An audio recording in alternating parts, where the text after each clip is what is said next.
네, 안녕하세요. 성공초배 시작 접종부센터 이남기입니다. 네, 안녕하세요. 한유진입니다. 네, 채용의 마지막 관문이자 끝판왕이라고 불리는 게 바로 면접이잖아요. 이 면접에서 떨어지면은 마지막 관문에서 떨어진 거기 때문에 더 아쉬움이 클 수밖에 없는데 네. 그래서 더 많은 분들이 긴장을 하고 거기에 더 어려움을 느끼는 것 같습니다. 실제로 한 설문조사를 봤더니 면접 전형도 굉장히 많은데 그중에서 가장 어려워하는 면접이 공감이 갑니다. 영어 면접이라고 합니다. 너무 싫네요. 네. 네, 사실 모국어로도 면접 보기가 싫은데 또 싫고 어려운데 영어로 답변을 해야 하고요. 또 특정 주제에 대한 논리적인 답변까지 요구를 하다 보니까 네. 우리 취준생들에게 더 큰 부담으로 다가왔을 것 같습니다. 그래도 성공 취업의 주인공이 되기 위해서는 꼼꼼하게 대비가 필요하겠죠. 네. 오늘은 그 영어 면접에 대한 대비 꿀팁을 제가 살짝 전해드리도록 네. 하겠습니다. 일단은 보니까 뭐 영어 면접 역시 보통 면접과 크게는 다르지 않았고요. 가장 중요하고 당연한 게 일단 내용은 철저하게 준비를 하셔야 되고요. 외운 티 내지 않는 거 저희가 항상 강조를 하지만 외운 티를 내지 않는 게 중요하고 또 지원하는 직무나 그 분야에 관련된 전문 용어가 있는데 그 부분은 항상 암기를 하고 좀 숙지를 하셔야 될 것 같습니다. 이게 면접 특히 영어 면접 같은 경우에는 얼마나 준비하느냐에 따라서 결과가 많이 바뀌기 때문에 준비는 항상 철저히 해주시고요. 오늘도 저희가 합격 가득한 꿀팁이 가득한 시간을 준비해봤습니다. 자, 그러면 목요일 접종부센터 지금 바로 출발합니다.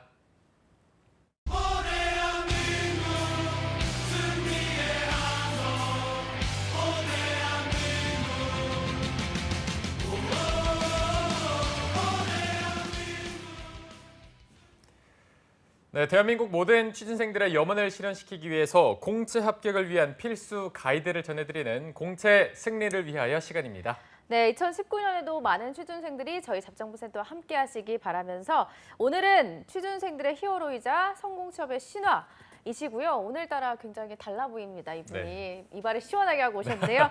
리포트의 조민혁 컨설턴트와 함께 하겠습니다. 선생님 안녕하세요. 네, 반갑습니다. 안녕하십니까. 오, 아, 쾌남. 더워서. 더워서. 네, 보시는 분들 더우실까 봐 시원하게 여러분들 어허. 방학 맞이하시라고 잘랐습니다. 이 잡정부센터 하면서 맞아요. 처음으로 이렇게 스타일 네. 변신하신 것 같은데. 원래는 좀 머리가 짧았는데 네네. 그 익숙해지더라고요. 머리가 긴 게. 그러니까요. 그러니까 익숙해지다 보니까 좀 저도 귀찮아했었는데 네, 깔끔하게 좀 정리를 했어요. 어허. 뭐 특별한 큰 이벤트가 빨리 넘어가 없어요. 있다는 거 네, 아니시죠? 그런 거 없어. 더 물어보고 싶네요. 계속 파고들고 싶은데 네. 답변을 안 해주시네요. 네, 그래도 저희가 5월 첫 주에 좀 쉬었잖아요. 그쵸. 네. 민혁 쌤 어떻게 좀 보내셨나요? 연휴였죠. 연휴여서 저도 가족들하고 잠깐 뭐 나들이도 좀 다녀오고 네, 요새 안 보면 안 된다는 영화들도 좀 아하. 보고 네, 아. 즐겁게 보냈습니다. 네. 그렇군요. 머리를 또 멋지게 자르고 나들이를 또 다녀오시지 아, 않았나. 요새 듣자니까 방송 재밌게 한다고 하죠. 아, 그래요? 아주 그냥 입소문이. 민혁 쌤한테 제가 자자합니다. 보고 배운 게 많아서 네, 재밌게 빨리 하고 넘어가죠. 있습니다. 알겠습니다. 자, 오늘 또 열심히 쉬시고 온 만큼 또 알찬 정보를 준비하셨다고 들었는데 지금은 거의 다 이제 마무리 되어가는 분위기고 아직도 마무리 남은 되어가죠. 기업이 있나요? 남은 기업이 이제 롯데가 오늘 그 필기 시험 전형 발표할 거고요. 네. 아직 동계 인턴 그 어제 나와서 또 살 많이 빠지셨더만 그 마쌤은. 마쌤이요? 네, 맞아요. 둘이서 맞아요. 아주 신났더만요. 네, 그 롯데 스펙테클도 아직 남아 있고 그렇죠. 전형들 몇 개는 아직 남아 있어서 포기하기에는 여러분들 이른 타이밍이 아닐까 싶습니다. 오늘 또 다룰 기업들이 인기가 많아요. 네. 구직자들에게 많기 때문에 빨리 시작해 보면 좋을 것 같습니다. 네. 어디죠? 한국 대본대로 안 하는구나 우리가. 네. 한국 남동발전. 한국 남동발전을 네. 한번 다룰 예정입니다. 그렇군요. 이게 뭔가 전기와 관련된 이런 회사일 텐데. 그렇죠. 원래 한전의 한 사업부였는데 2001년도에 이제 분사가 돼서 처음에 그 당시만 해도 그렇게 인기가 많지는 않았거든요. 근데 한국전력공사가 최근에 채용을 많이 하면서 어떻게 보면 좀 반사 이익으로 같이 채용을 또 많이 하는 기업으로 구직자들에게 정평이 나 있어서 선호도가 높고 네. 다만 이제 지금 영상에도 나오는데 이제 본사가 여기가 좀 멀어요. 예, 어디죠? 경남 진주거든요. 그 진주 물론 이제 뭐 영흥화력발전소 이런 데는 그 인천에 있고 해서 이제 수도권이라고 생각할 수가 분당 쪽에도 있거든요. 네네. 예, 사무실이 이제 그러다 보니까 구직자들한테 인기는 많지만 사실상 본사는 진주에 있다 보니까 그 부분도 여러분들이 염두를 해두고 지원을 할 필요가 있다. 오늘 또 특별한 순서도 마련이 돼 있으니까 네네. 끝까지 여러분들 시청해 주시면 좋을 것 같습니다. 네. 네, 특별한 순서 저희도 좀 기대를 해봐도 될까요? 아 그럼요. 저도 기대가 됩니다. 이 순서는 아직 저도 그 상당히 기대가 되는 또 코너가 있죠. 알겠습니다. 알겠습니다. 자, 그럼 오늘 방송 중에서 민혁쌤께서 천기누설급의 특별한 정보와 또 코너도 준비되어 있다고 하니까요. 끝까지 기대를 많이 해주시기 바라고, 그럼 한국 남동발전의 합격 전략을 하나하나 짚어보기 전에요. 먼저 채용 전형부터 살펴보도록 할 텐데 이 부분은 신세미 캐스터가 소개해드리도록 하겠습니다. 네, 한국 남동발전은 한국전력공사에서 발전 부문이 분리가 돼서 2001년 4월 2일에 출범된 발전 전문 회사입니다. 2019년 상반기에는 어떤 인재를 기다리고 있을지 자세한 내용 화면으로 보도록 하겠습니다. 네, 먼저 접수 기간은 5월 15일 오전 11시까지 서류 접수 받고 있고요. 이 신입 채용에 관해서는 7개 부문에서 모집을 하고 있습니다. 사무와 기계, 전기, 화학, 그리고 토목과 건축, ICT 부문에서 모집을 하고 있고요. 그 다음 채용 전형은 서류와 필기, 면접 순으로 진행이 되고 있는데요.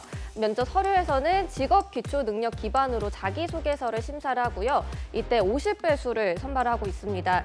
그리고 필기에서는 인성검사와 NCS 선발평가, 그리고 한국사를 치르게 되는데요. 이 3가지 항목을 해서 2배수 선발하고 있고요. 이 필기에 합격한 분들은 면접으로 넘어가게 됩니다. 면접에서는 역량 면접과 토론 면접 함께 보고 있고요. 그 이후로 이 총점을 합해서 면접과 필기, 점수 가점과 또 가점까지 해서 채용 인원의 1배수 선발을 합니다. 그 이후로 최종 합격에 이르게 되는데요. 다음으로 자소서 항목에는 어떤 것들이 있을지 살펴보도록 하겠습니다. 첫 번째는 조직 이해 능력을 살펴보는데요. 본인이 과거에 속했던 조직의 조직 문화 또는 조직 특성을 파악하고 이해하기 위해서 어떠한 행동과 노력을 했는지에 대해서 자세하게 기술하는 항목입니다. 이때 조직 내에서 맡았던 역할과 의무가 무엇이었는지, 그 결과가 어땠는지 구체적으로 기술하는 항목이고요. 두 번째는 당면한 문제를 해결하기 위해서 시도했던 경험 중에서 원인을 철저하게 규명해서 문제를 해결했던 사례에 대해서 구체적으로 기술하는 항목입니다. 그리고 세 번째로는 자기 개발 능력을 평가하는데요. 가장 최근에 노력했던 경험들 중에서 본인의 업무를 수행하는 데 가장 많이 도움이 될 것이라고 생각하는 경험이 무엇인지 기술을 하고 그에 대해서 구체적으로 근거를 들어서 설명하는 항목이고요. 다음으로는 동시에 여러 가지 프로젝트를 해결해야 했던 경험을 구체적으로 기술하는 항목입니다. 마지막 5번째 항목도 보도록 하겠습니다. 공동의 목표에 대해서 나와는 다른 아이디어를 가진 구성원들과 협력을 해서 성공적으로 마쳤던 사례에 대해서 구체적으로 기술하는 항목입니다. 네, 이렇게 자소서 항목까지 살펴봤는데요. 스튜디오로 돌아가서 머리를 시원하게 자르신 민혁쌤과 함께 한국 남동발전 자세하게 짚어보도록 하겠습니다. 네. 한국 남동발전 채용 전형을 살펴봤습니다. 일단은 이번 채용에서 가장 큰 특징이 있다면 이 부분부터 먼저 짚어주시죠. 이제 신세미도 도발을 하네요. 네. 방심할 수 없습니다. 네, 방금 깜짝 제가 순간 이번 남동발전 채용에서 여러분들이 주목하셔야 되는 거는 네. 필기 전형의 난이도가 많이 올라갔다는 겁니다. 오. 공기업들의 필기 전형 여러분들 뭐 NCS 채용으로 지금 진행을 하고 있다는 건 아실 텐데 갈수록 지금 변별력이 높아지고 있고 네. 아까 소개해 주신 대로 지금 90문항 90점 배점이에요. 그리고 우리가 주목해서 봐야 되는 거는 최종 합격자를 결정할 때 네. 가중 평균을 합니다. 그러니까 면접 점수와 더불어서 필기 시험 점수도 이제 합산하는 형태로 최종 합격자가 결정이 된단 말이죠. 네네. 따라서 다른 회사 뭐 일반 사기업 같은 경우에는 이렇게 결정되는 것이 아니라 필기 전형을 일단 통과하면은 그 전형 점수는 최종 합격에 영향을 미치지 않습니다만 지금 그 공기업 대부분의 기업들 특히 이제 남동발전 같은 경우에는 필기 전형도 끝까지 어찌 보면 여러분들이 합격의 당락을 결정하기 때문에 네. 가급적이면 뭐 너무 당연한 얘기겠지만 최대한 높은 점수를 받으실 수 있으면 모든 전형에 있어서 최선을 다해 주시는 것이 중요할 것 같고요. 그리고 네. 면접 전형도 역량 면접과 토론 면접인데 일반적으로 이제 역량 면접이라 그러면 이제 인터뷰 면접을 하겠죠. 반면에 토론 면접은 다른 사람들하고 요새는 이제 결론 도출형 면접이 많이 출제가 됩니다. 네. 좀 생소한 면접 전형이거든요. 그러니까 이런 부분들도 평소에 입사를 지금 준비하시는 분들은 대비를 하실 필요가 있겠습니다. 네. 네. 그러면 서류 전형에 있어서 뭐 블라인드 채용 방식으로 진행이 되는 건가요? 그렇죠. 블라인드 채용 방식으로 진행이 되고 저는 굉장히 인상적인 게 그 대부분의 공기업들이 그렇겠지만 지원한 직무별 채용 티오를 아주 명확하게 공개를 하고 있거든요. 그리고 사무직이 지금 제가 다 세보니까 한 94명 정도 돼요. 이번 채용 전형이. 네네. 예, 보훈 가산점 우대 받는 그 특별 전형을 제외하면 일반 전형으로는 한 80명 정도 채용을 하고 그 중에서 사무계가 30% 정도 됩니다. 네, 네. 그러니까 이공계 못지않게 우리 문과분들도 채용을 많이 하고 있단 말이죠. 원래 보통 이제 이런 에너지 회사 같은 경우에는 사무 행정 직무 같은 경우에 많은 채용을 하지 않는 게 보통인데 일상적인데 지금 이 회사는 지금 그렇지가 않은 거예요. 그렇기 때문에 우리 영상 보시는 분들 중에서 문과생들이나 뭐 내 전공이 공대지만 행정이나 사무 쪽 일반 인문계 쪽으로 지원하시는 분들은 충분히 주목해 볼 만한 회사라고 할 수가 있겠습니다. 네, 네. 알겠습니다. 자, 일단은 필기 난이도는 좀 올라갈 것이다 이렇게 정리해 주셨고 그럼 자소서는 난이도가 어떤 편인가요? 안 어려워요, 자소서가. 안 어렵다. 네, 어렵지가 않고요. 항목이 이제 5개고 항목마다 700자란 말이죠. 네. 그리고 50배수라는 거는 지금 채용하는 인원이 얼추 이제 100명이고 5,000명 정도가 남도록 걸러내겠다는 거거든요. 일반적으로 이제 지원할 때 한 3만에서 한 4만 정도 지원을 합니다, 보통. 그러면은 불합격하는 인원이 그렇게 많지는 않아요. 그러니까 서류 전형으로만 따지면 경쟁률이 한 6대 1에서 한 8대 1? 그렇기 때문에 충분히 여러분들이 해볼 만한 전형이 아닐까 생각이 들고요. 오늘 저희가 여러분들 강조드리는 몇 가지 사항들만 기억을 해주신다면 서류 통과는 제가 볼 때 그렇게 어렵지 않다라고 말씀드릴 수 있습니다. 네, 네. 알겠습니다. 그러면 오늘 합격 팁을 주신다면 서류 전형은 무난할 것 같다라고 하셔서 항목별로 그럼 어떤 전략을 짜고 시작을 해야 할까요? 근데 그게 있어요. 잠깐 그 CG를 보여주시면은 네. 요게 있거든요. 불성실성 기재자는 평가에서 제외한다고 돼 있습니다. 그러니까 서류 입사 지원서를 여러분들이 쓰실 때 특히 자기소개서를 얘기하는 거겠죠. 자기소개서를 이제 작성을 할 때 성실하게 기재하지 않은 지원자들은 탈락을 시킨다. 그러니까 내용의 어떤 퀄리티를 떠나서 한 3가지 정도인데 이제 불성실한 지원자. 첫 번째는 이제 글자 수를 채우지 못하는 분들.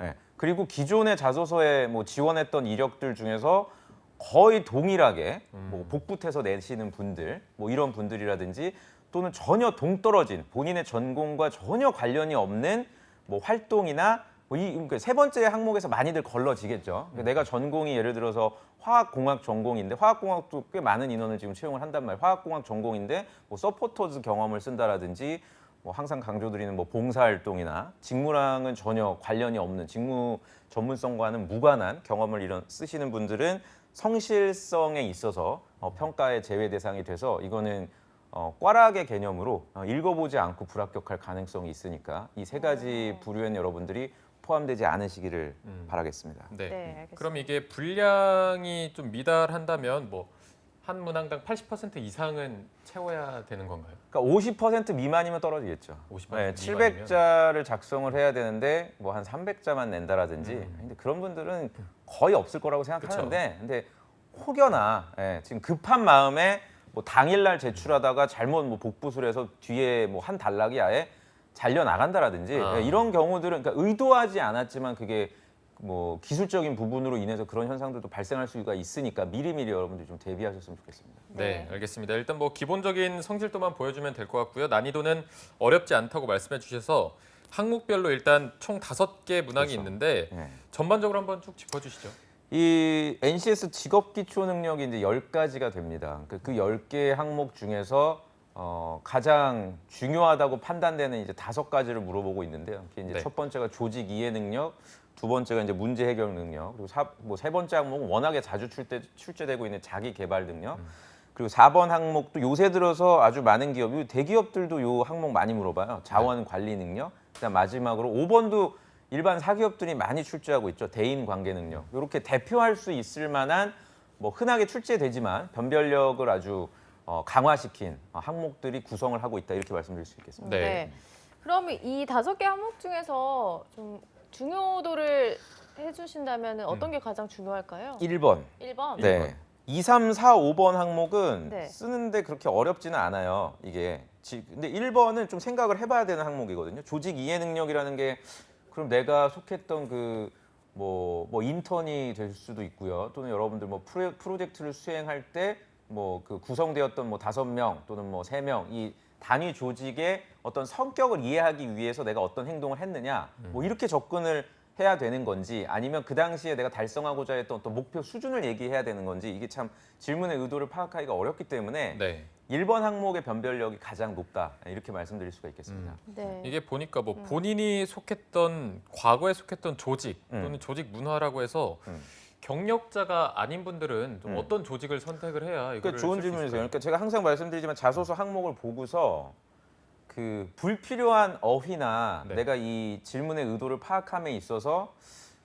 좀 혼란을 느낄 만한 단어들은 지워버리는 게 나아요. 그러니까 대표적인 게 이제 1번 같은 경우에는 문화, 특성 이런 거는 그냥 지워버리시기 바랍니다. 아. 예. 문화나 특성을 여러분들이 생각하고 접근하게 된다면 수동적으로 작성을 하게 돼요. 예를 들어서 내가 속했던 뭐 인턴할 당시에 그 당시의 조직 문화를 이해하기 위해서 선배들에게 뭐 물어봤다. 또는 뭐 점심 같이 먹기 위해서 난 이런 노력도 했다. 또는 기존의 어떤 조직 문화를 이해하기 위해서 뭐 매번 있었던 회식에 참여했다. 그래서 결과적으로 난 뭐 스며들었다. 이렇게 될 소지가 굉장히 뭐 많을 거예요. 이제 그렇게. 근데 그 구직자들이 경험이 없어서가 아니라 말씀드린 대로 이런 단어에서 오는 어떤 느낌이나 그 어휘에서 느껴지는 것들 때문에 질문의 의도를 여러분들이 제대로 파악을 하지 못하기 때문에 일단은 문화나 특성이라는 단어를 지워주시고 그냥 1번 항목은 내가 팀 구성원으로서 역할을 함에 있어서 내 역할이 조금이라도 팀원들에게 도움이 되고 또는 도움을 넘어서 다른 팀원의 역할까지도 내가 헌신했던 경험이 있으신지를 확인하는 겁니다. 이해가 되시죠? 그러니까 다시 말해서 주어진 역할 정도만 하고 끝나는 것이 아니라 예를 들어서 내가 뭐 전공 프로젝트를 진행을 할 때 설비를 뭐 담당하는 사람이었다, 장비를 담당하는 사람이었다. 그럼 장비를 어떻게 하면 더 효율적으로 가동시킬까를 내 전공을 응용해서 한번 접목을 시켰다라든지 또는 장비 담당이었지만 장비 담당으로만 끝나는 게 아니라 뭐 다른 소프트웨어 또 활용하는 툴들도 내가 이해를 해서 그래서 결국엔 내가 속했던 그 팀의 목표를 달성하는 데 기여를 했다는 쪽으로 얘기를 풀어주신다면 뭐 평범한 거죠. 그러니까 사실 어떻게 보면은 프로젝트 경험이 있으신 분들은 제가 말씀드린 것들을 대부분 하셨을 거기 때문에 거기에 맞춰서 1번은 작성을 해주시면 크게 무리 없이 마무리하실 수 있을 거라고 판단이 됩니다. 네, 알겠습니다.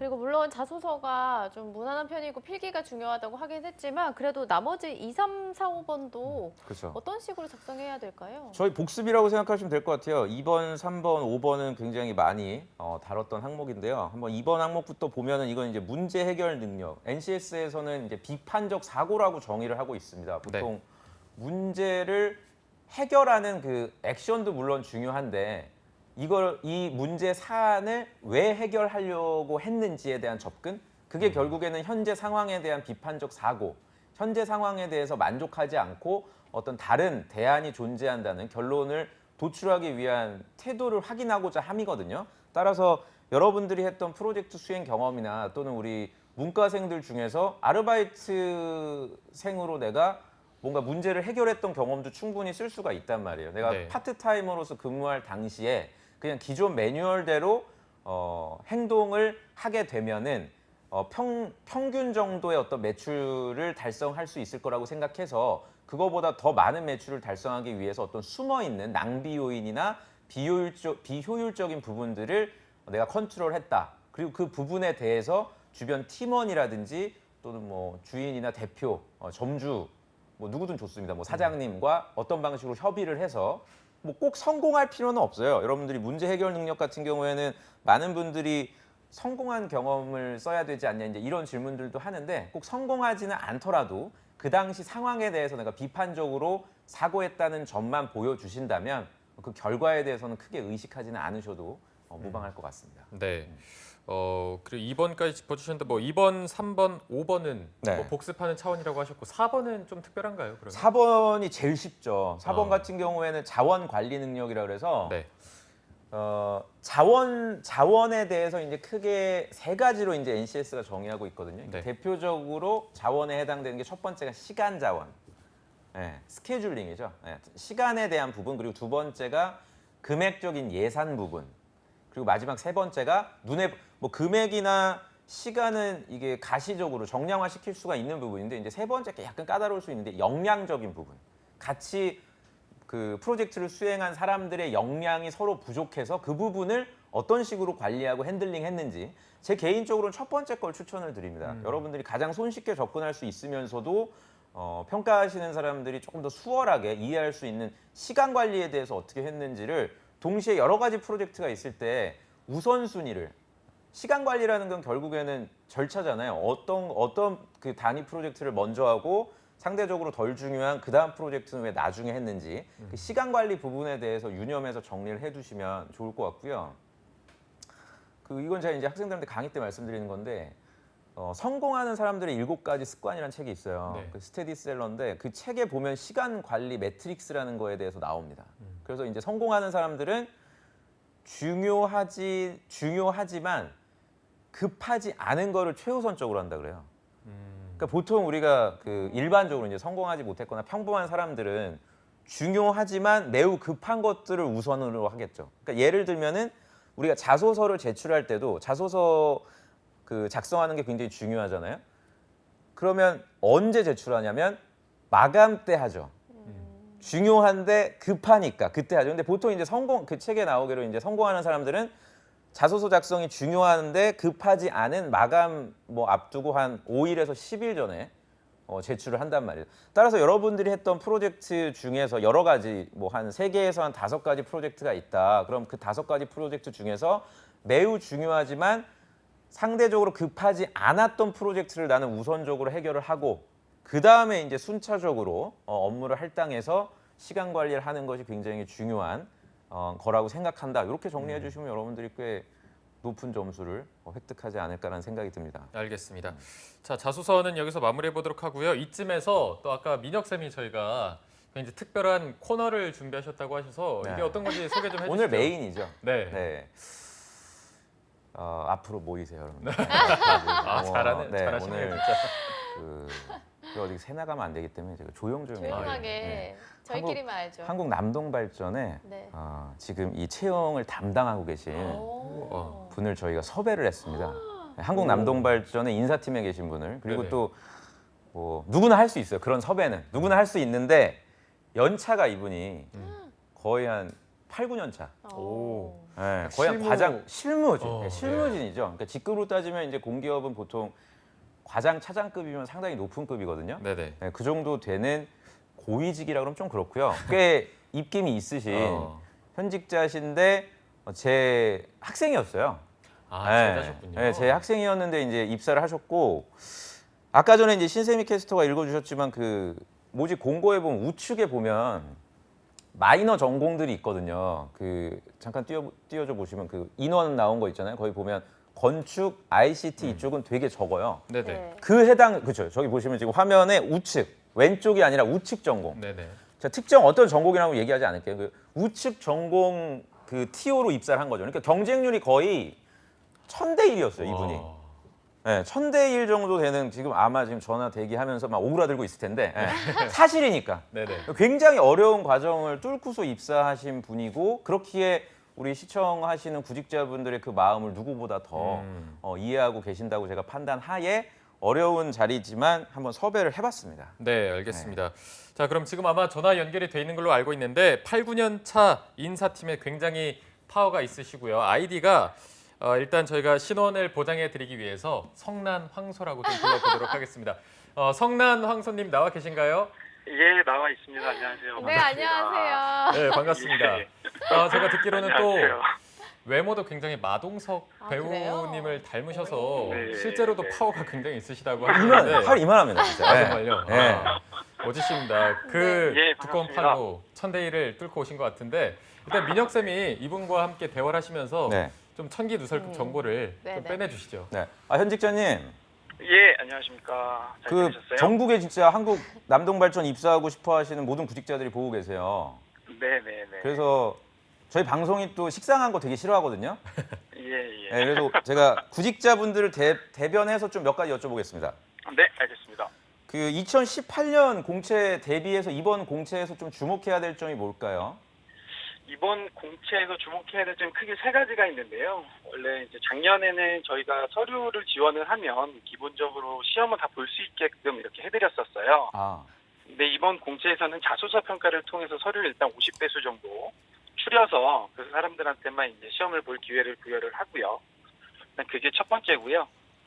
그다음에 두 번째는 일단 채용 인원 자체가 작년에는 한 60명에서 70명 정도 채용을 했다고 하면 올해는 100명 정도 채용을 하고 있거든요. 그렇기 때문에 뭐 준비가 좀 된 사람한테는 이번이 정말 입사하기에는 정말 절호의 찬스다라는 점이 또 있고, 또 하나 조금 특이한 점은 저번 차수까지는 자격증 가점 부여를 안 했는데 이번 공채에서는 자격증 가점은 5점에서 10점 정도 부여가 되고, 그 점수가 이제 최종 면접 점수랑 합산이 돼서 영재가 되기 때문에 또 자격증이 있으신 분들한테 좀 더 유리한 그런 전형이 되겠다. 그렇게 말씀드릴 수 있을 것 같습니다. 그 적부 심사였다는 거네요. 그러니까 작년까지는 서류 심사에 있어서. 예, 맞습니다. 적부 심사로만 했습니다. 그 이번에 그럼 왜 바꾸셨어요? 50배 수가 물론 예. 적은 인원은 아닌데 어쨌든 꽤 많은 네네. 인원을 서류에서 통과시키긴 합니다만 적부 같은 경우는 구직자 네. 입장에서는 좀 심리적으로 네. 그 진입 장벽이 낮아서 좀 부담이 네네. 덜한데 어떻게 보면 지금 좀 부담이 많이 될 것 같아요.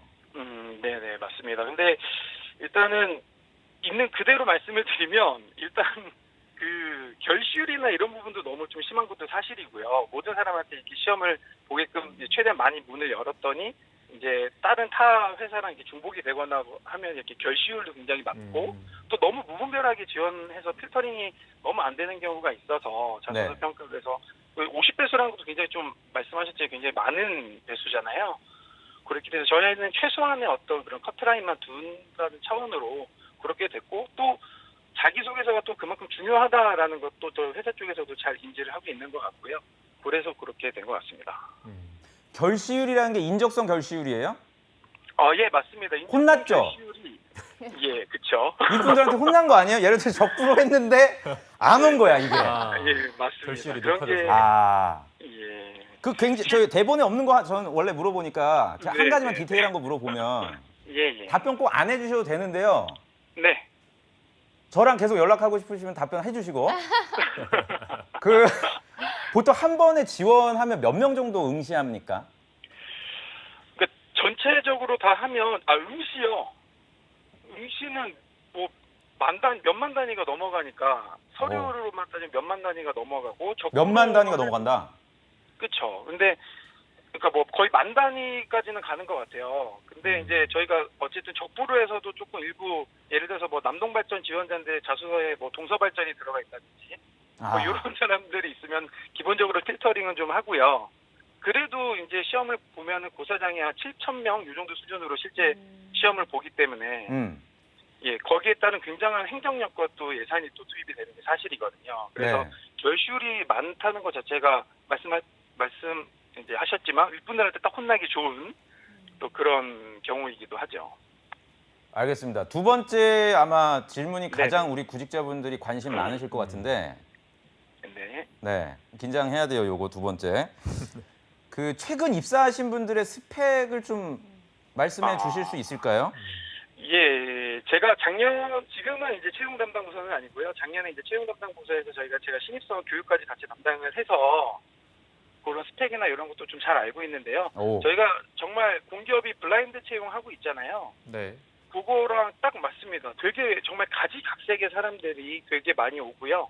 나이대, 학력, 뭐 학벌, 학점 뭐 이런 거 다 불문하고 굉장히 스펙트럼이 다양합니다. 그래서 나이가 많으신 분은 뭐 자, 담당자님. 예. 이렇게 하면 EBS가 돼요. 저희가. 그럼 제가 이렇게 정리할게요. 자, 그러면 다양한 사람들 정말 공정하게 이제 입사를 한다고 말씀하셨는데, 네. 맞죠? 네, 맞습니다. 긴장하고 있나요? 네, 예, 긴장하고 있습니다. 저도. 그럼 요거 가능하세요? 사실 들어보지는 않았지만 네. 이런 학교의 분들도 입사했다 하는 학교 있어요 혹시? 예, 있죠. 많이 있고요. 또 하나만 얘기해 줘봐. 하나만. 네?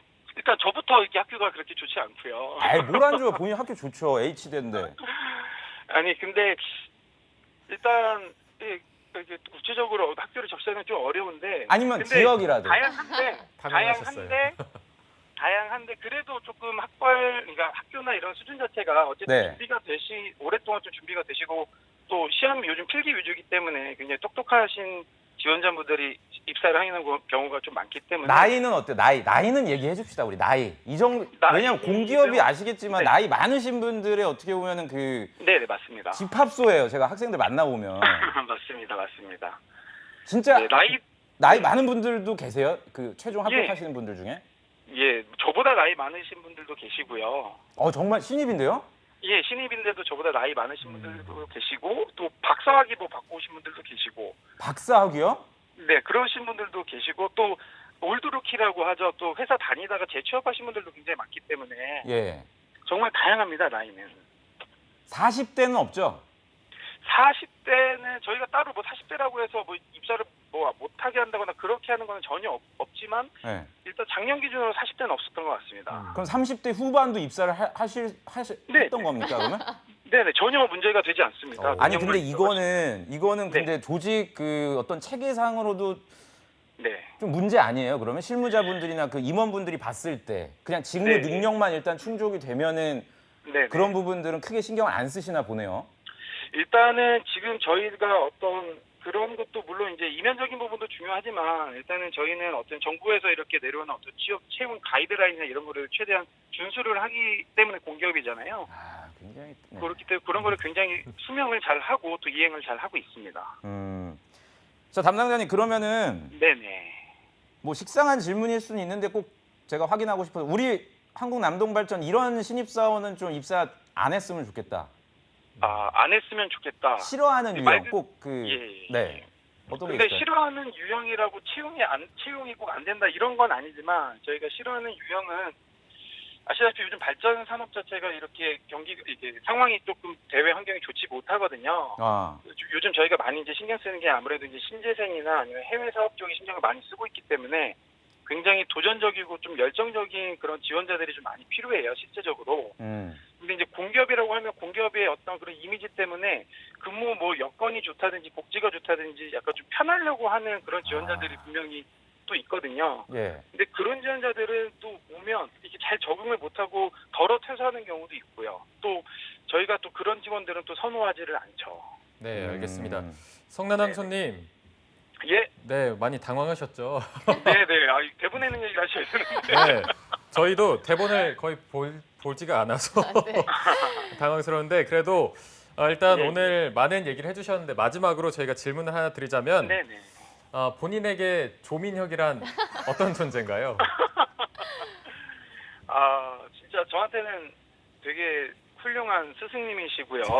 예. 또 제가 결혼할 때 결혼식에도 와주셨고. 아하. 제가 그래도 명절이나 이럴 때 꼬박꼬박 연락 드릴 수 있는 어떻게 보면 제 좀 인생을 좀 바뀌게 된 그런 또 기회를 제공해 주신 되게 제가 진심으로 존경하는 그런 선생님인데 말을 곧- 아, 곧- 거듭하시죠? 곧 또 스승은 아니라? 대본에 네. 있었던 거 아닌가요? 네. 이게 이 답변을 가장 정성스레 하신 게 아닌가 생각이 드는데 네. 그래도 오늘 정말 회사 정보를 많이 전해주신 것 같아서요. 한 가지만 좀 성난항 여쭤보면 안 돼요? 마지막으로? 마지막으로 네, 짧게. 짧게만 한번 자소서 평가 어떤 방식으로 하는지만 좀 말씀해 주세요.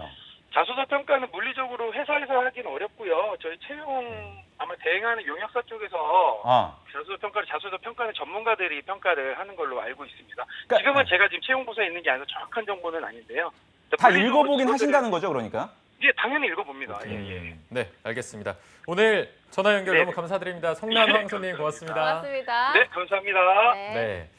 자, 여기서 마무리를 좀 해보도록 하고요. 이분이 지금 오늘 그 네네. 야외 체육대회 금요일이라 그 팀에서 뭐 행사가 있어서 사실 섭외하기 굉장히 좀 어려웠는데 네네. 저희 방송 때문에 또 지금 잠깐 나오셔서. 외부에서 나오셔가지고 하는 거라 아마 좀 연결 상태가 고르지 못했거나 이러면 우리 시청자분들이 양해 부탁드립니다. 네, 아이고 오늘 그래도 힘들게 전화 연결까지 해봤는데 공공기관 관련해서 질문을 꼭 드리고 싶은 게 어쨌든 가장 중요한 게 NCS잖아요. 맞아요. 그렇네요. 이 저도 NCS 얘기, 대비나 준비를 어떤 식으로 해야 될까요?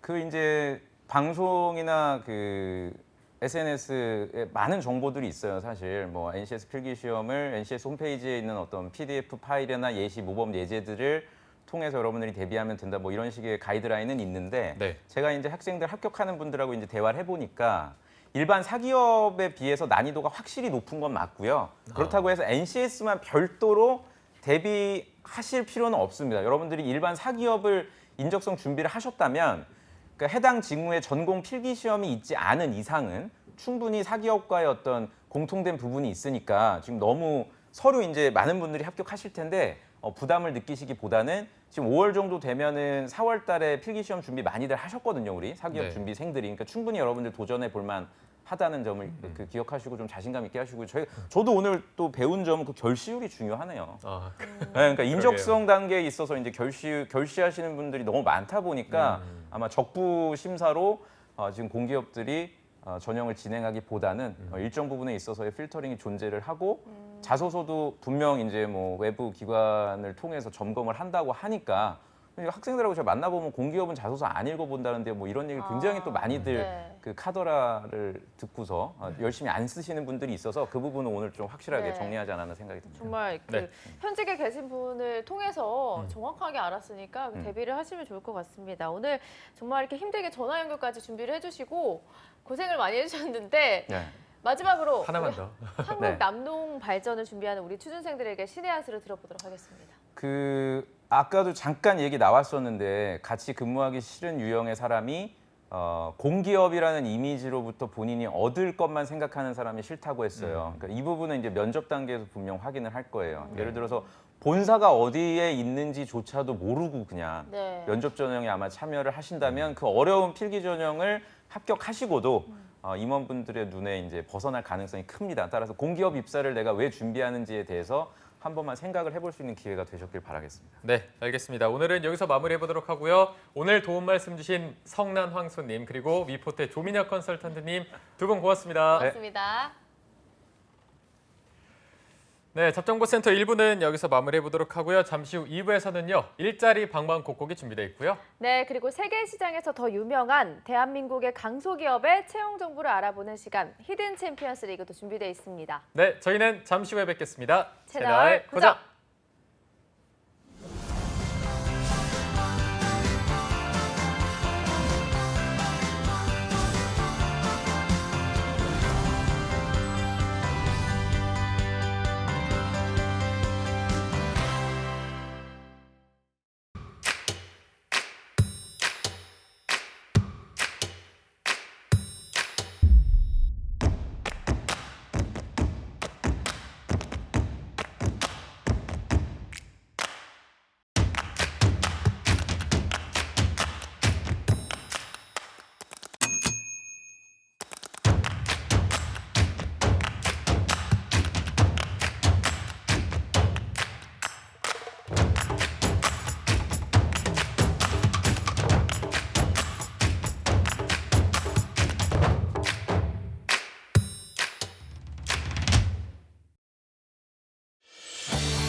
한국 직업 방송을 보면 취업이 보입니다.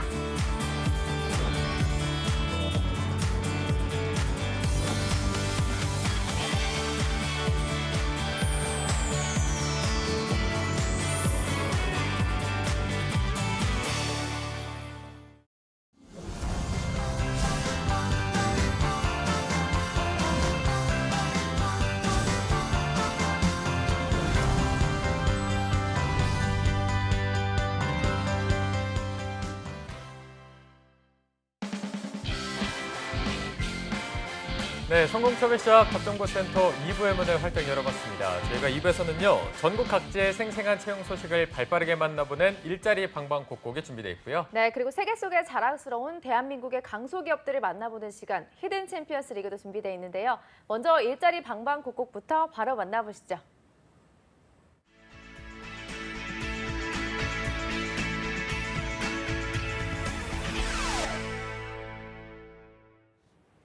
네, 매일매일 전국 각지의 생생한 채용 정보를 알아보는 일자리 방방곡곡. 오늘은 강원 먼저 연결해 보도록 하겠습니다. 춘천 고용복지 플러스 센터의 이금주 주무관님 안녕하세요. 안녕하세요. 춘천고용복지 플러스센터 이금주입니다. 네, 오늘의 채용 소식 알려주시죠. 네, 이번 주 소개해드릴 구인사업장은 세무법인 봉정입니다. 춘천시 효자동에 소재하고 있으며 회계사무원 1명을 채용합니다. 지원 자격은 학력은 관계없고 경력은 3년 이상자로 더존 회계 프로그램 사용이 가능해야 하며 세무기장들이 부가가치세, 종합소득세, 법인세 결산 등 세무신고 업무입니다. 근무 형태는 주 5일, 연봉은 2,200만 원 이상이고 경력에 따라 면접 시 임금협의 가능합니다. 접수 마감일은 채용 시까지로 지원을 희망하시는 분은 워크넷 채용 정보 참조하셔서 이력서를 준비하여 이메일 지원하시기 바랍니다. 네, 3년 이상 경력의 회계사무원 1명을 채용하고 있습니다. 채용 시 마감되는 구인건이니까요. 관심 있는 분들은 빠른 지원하시기 바랍니다. 주무관님, 다음은 어떤 소식인가요? 네, 다음으로 소개해드릴 구인사업장은 세무사 신동인 사무소입니다. 원주시 단계동에 소재하고 있으며 회계사무원 1명을 채용합니다. 지원 자격은 학력은 고졸 이상, 경력은 5년 이상자로 전산세무 2급, 회계 프로그램 더존 슈퍼북 사용 가능자, 컴퓨터 활용 능력 우수자를 우대합니다. 담당 직무는 세무기장들이 부가가치세, 종합소득세, 법인세 결산 등 세무신고 업무입니다. 근무 형태는 주 5일, 연봉은 2,400만 원 이상이고 경력에 따라 면접 시 임금협의 가능합니다. 접수 마감일은 채용 시까지로 지원을 희망하시는 분은 워크넷 채용 정보 참조하셔서 이력서, 자기소개서 준비하여 방문 또는 이메일 지원하시기 바랍니다. 네, 이번 구인건도 회계사무원 1분을 채용하고 있습니다. 5년 이상의 경력자를 채용하고 있고요. 채용 시 마감되는 구직건이니까요. 관심 있는 분들은 참고하시기 바랍니다. 주무관님, 오늘 소식 고맙습니다. 고맙습니다. 네, 지금까지 일자리 방방곡곡 강원 지역의 채용 정보 알아봤습니다.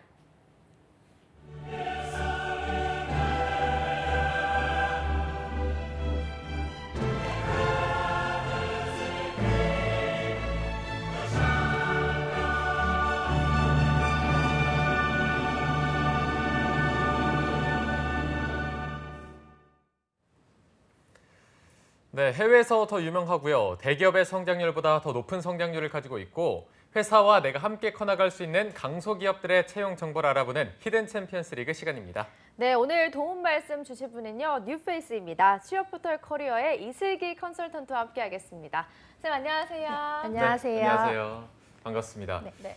저희가 최근에 보면은 뭐 문수쌤, 뭐 민혁쌤, 건쌤, 마쌤, 뭐 차코치님 네. 다 애정하는 분위기는 한데 다 남자거든요. 맞아요. 그래서 분위기가 칙칙할 수밖에 없는데 오랜만에 또 나와서 좀 이렇게 화사하게 꾸며줄 것으로 기대를 좀 해보도록 하겠습니다. 많이 떨리시겠지만 그래도 오늘 용기 내서 첫 출연하신 만큼 각오 한마디 좀 짧게 부탁드리겠습니다. 네, 방송이 처음이다 보니까 굉장히 떨립니다. 히든 챔피언스 리그에 걸맞게 숨어있는 강소기업들을 쏙쏙 찾아내서 취준생분들께 취업에 도움이 될 수 있도록 앞으로 열심히 소개해드리도록 하겠습니다. 네. 슬기 쌤이 이 쏙쏙 이거를 얼마나 연습했을지. 기계처럼 나오네요. 좋습니다. 그래도 첫 출연 치고는 정말 잘 각오를 말씀해 주셨습니다. 기대를 네. 해보도록 하겠고요. 또 2부의 도우미이자 자동부센터 FD로 떠오르고 있는 분이십니다. 2부의 도우미 신세미 캐스터 함께하겠습니다. 어서 오십시오. 안녕하세요. 네, 안녕하십니까. 오늘 또 슬기쌤이 첫 출연이다 보니까 같이 편안하게 좀 방송을 도와주시면 될 것 같습니다. 알겠습니다. 네, 알겠습니다. 자, 그럼 오늘 슬기 쌤이 첫 출연 준비해 오신 기업 어디인가요? 네, 제가 오늘 소개해드릴 히든 챔피언 기업은 2002년 12월 설립돼서 헬스케어 IT 기술 개발을 통해 전 세계인들의 건강 데이터를 관리하고 있는 코스닥 상장 강소기업 주 인피니트 헬스케어입니다. 네.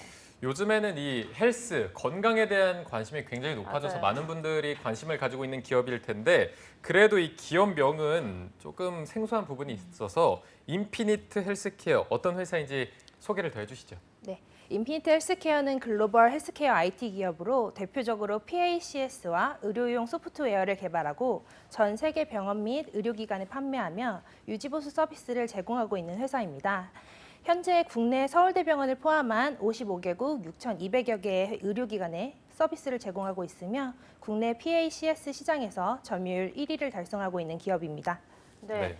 그 인피니트가 그 아이돌 그룹이 있지 않나요? 맞습니다. 그렇죠? 갑자기요? 그게 계속 떠올라가지고 그거랑 전혀 상관없는 거죠? 전혀 상관이 없는 기업이고요. 알겠습니다. 없겠죠.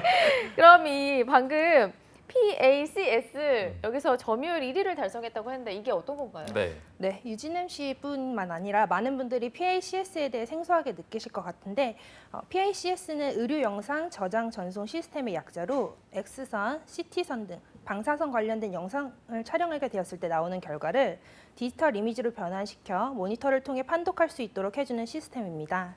90년대만 해도 이제 병원에서는 의료 영상 촬영 시 필름을 인화해서 검사 결과를 환자에게 보여주었는데요.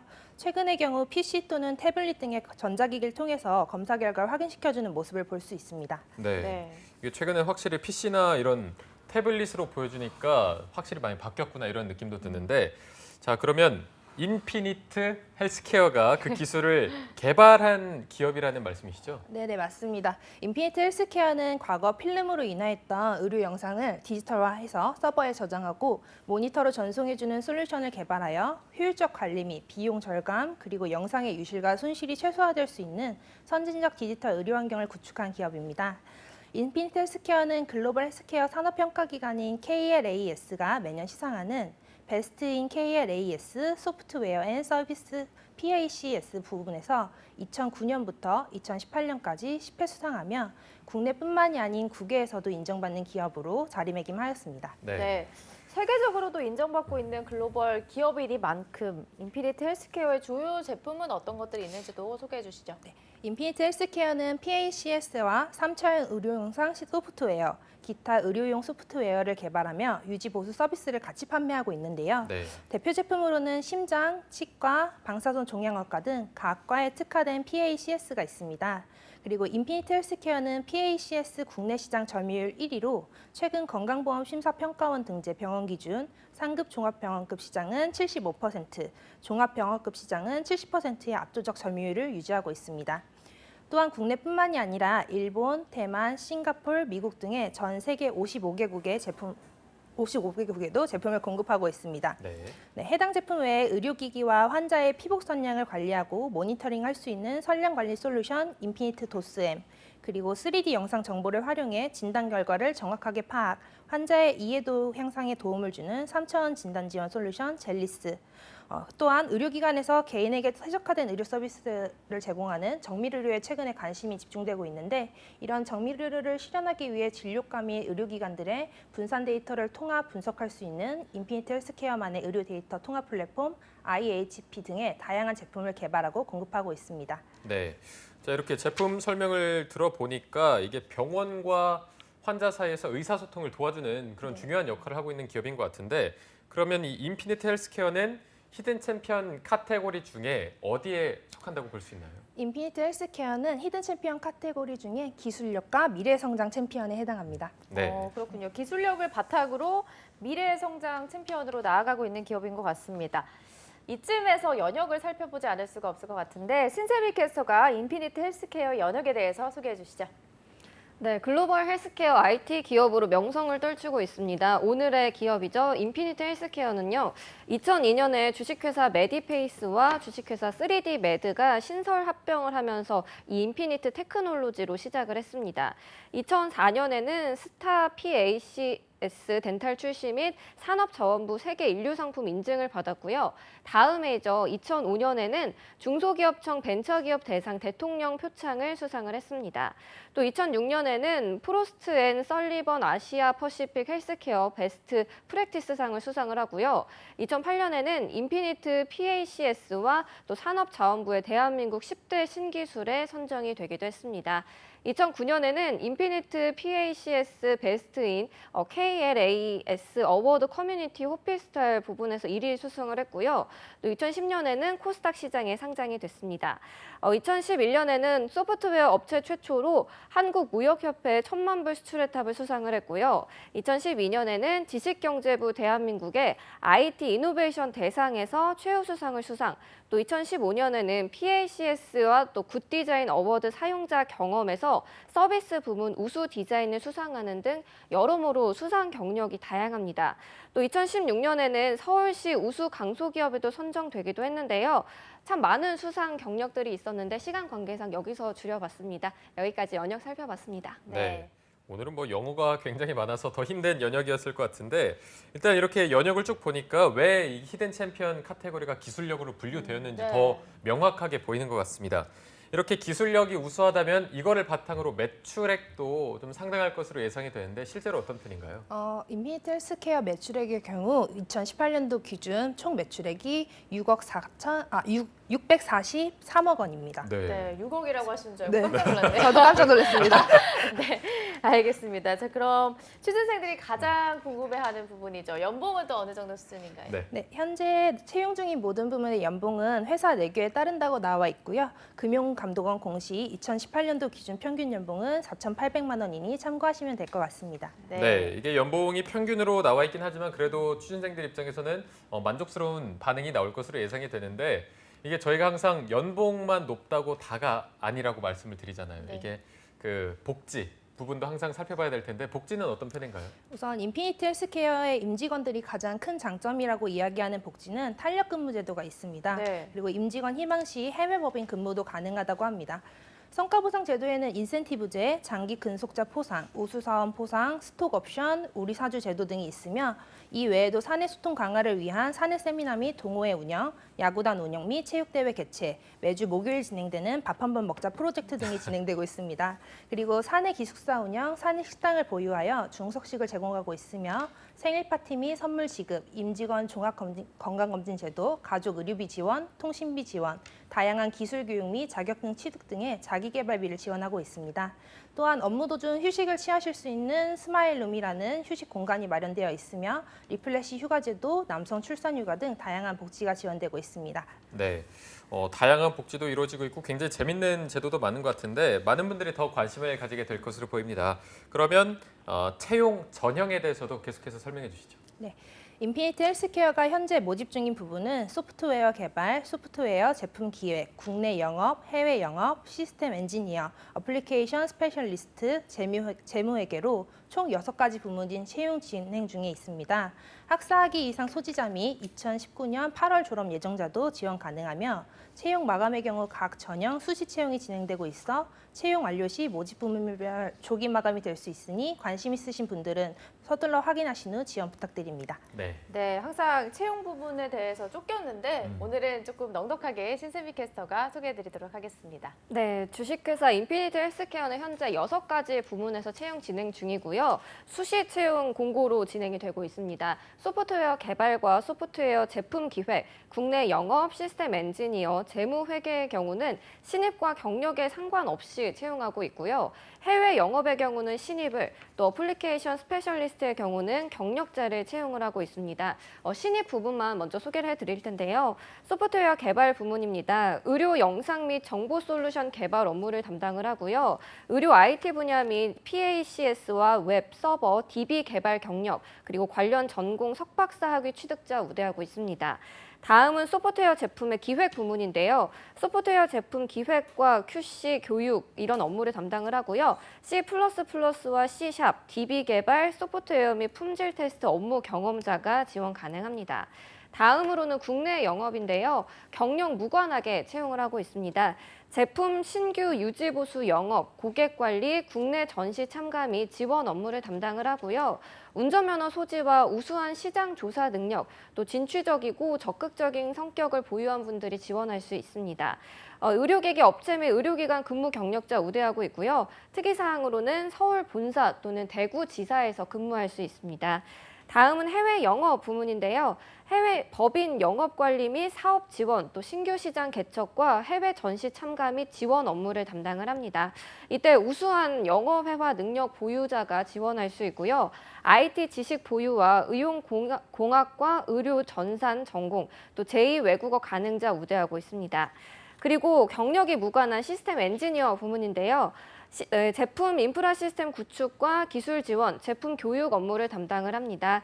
다음은 또 경력 무관한 재무회계 부문 설명을 해드릴 텐데요. 재무회계 및 또 세무회계, 해외 법인 회계 관리 및 이런 업무 등을 담당을 하고요. 원활한 커뮤니케이션 능력 보유자가 지원할 수 있습니다.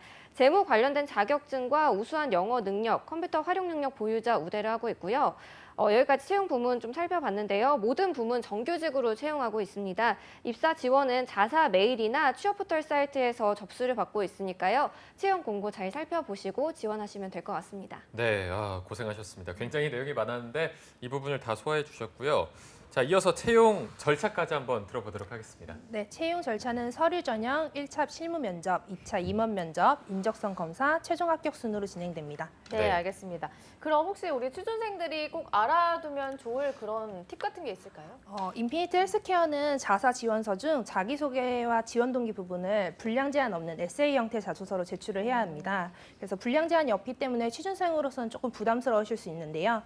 보다 쉽게 에세이형 자소서를 작성하시려면 우선 자소서 작성 전에 본인 생각이나 경험을 마인드맵이나 경험맵으로 정리를 하시고 유효한 경험을 한 3개 이상 뽑아내신 후 지원 직무 역량과 관련 있는지를 분석합니다. 그리고 이후 경험을 토대로 한 스타 기법을 구체적으로 자소서에 작성하시면 보다 쉽고 좋은 에세이 자소서를 작성하실 수 있을 것 같습니다. 네, 자 그러면 슬기쌤 마지막으로 오늘 주식회사 인피니트 헬스케어를 추천하시는 이유까지 들어보도록 하겠습니다. 네, 국민 소득 증대와 함께 평균 수명 연장으로 개인들의 의료 소비가 증가하고 있습니다. 그래서 헬스케어 산업이 계속적인 성장세를 보여주고 있는데 인피니트 헬스케어는 외국 기업이 독점하던 의료 영상 저장 전송 시스템 PACS의 국산화를 성공시켜서 국내뿐만이 아니라 세계 글로벌 기업들을 제치고 국산 PACS의 우수성을 보여주었습니다. 인피니트 헬스케어는 국내뿐만이 아닌 해외 의료용 소프트웨어 산업을 선도해 나갈 기업으로 현재 국내 5개 지사 및 해외 9개 현지법인을 통해 철저한 현지화 전략을 꾀하는 동시에 인공지능을 탑재한 의료용 소프트웨어 개발, 우수한 서비스를 기반으로 시장 확장에 최선을 다하고 있습니다. 전 세계적인 네트워크를 구축하며 해외 시장에서도 독보적인 지위를 선점할 수 있도록 최선을 다하고 있는 만큼 성장 가능성이 기대되는 기업이라는 점에서 헬스케어 IT 산업에 관심 있는 지원자들은 많이 지원해 보시는 것도 좋을 것 같습니다. 네, 오늘 고생 많이 하셨습니다. 오늘 슬기쌤 첫 방송이었는데 좀 어떠셨는지 소감을 한번 들어볼게요. 굉장히 긴장을 해서 많이 버벅거렸는데 앞으로 조금 긴장하는 걸 좀 줄여보고 열심히 취준생분들께 좋은 기업 설명해 드리도록 하겠습니다. 아마 자주 나와주시면 이 긴장이 풀어지지 않을까 싶습니다. 네, 지금은 굉장히 떨려요. 네, 끝날 때 되니까 이제 참미소를 좀 지으시는 것 같습니다. 오늘 고생 너무 많으셨고요. 오늘 인피니트 헬스케어라는 기업에 대해서 함께 알아봤습니다. 오늘 소개해주신 취업 포털 커리어의 이슬기 컨설턴트 그리고 신세미 캐스터 두 분 고맙습니다. 고맙습니다. 네, 잡정보센터 오늘 준비한 내용은 여기까지고요. 내일은 여러분들이 좋아하는 어벤져스 특집 시간이 기다리고 있습니다. 네, 그리고 이어서 2부에서는 신비한 신직업자전도 준비되어 있으니까요. 내일도 함께해 주시기 바랍니다. 시청해 주신 여러분 고맙습니다. 고맙습니다.